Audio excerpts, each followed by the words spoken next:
Martā no tiem uzņēmumiem, kas nodod gadu pārskats, kas ir 109 000, parādās, ka eksportē nepilni 3000. Tas nozīmē, ka tas cipars ir ļoti mazs, tā kā Latvijas uzņēmējiem ir jādodās eksportā. Un kā labāk to darīt, ir jābrauc vizītēs vai uz izstādēm un jādomā, kā savus preces pakalpojumus pārdot. Tā kā skaidrs, ka mums kā mazai valstī saorganizēt uzņēmēju delegāciju, kas ir pārsimt cilvēkiem, tas ir ļoti labi un tā tik jāturpina.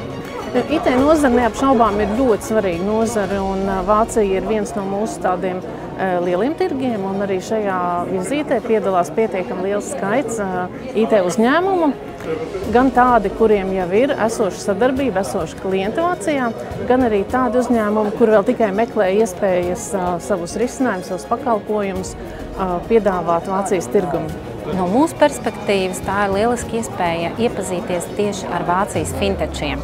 Tā komunikācija ar tiem fintečiem ir tas pats galvenais mērķis, kur mēs dodamies, jo galvenā lieta, ko mēs varam, pārdot no savas puses, tās ir mūsu zināšanas, mūsu prāts, mūsu pieredze. Jā, un Vācijas tirgus ir viens no tiem, kur tiešām ir iespējas.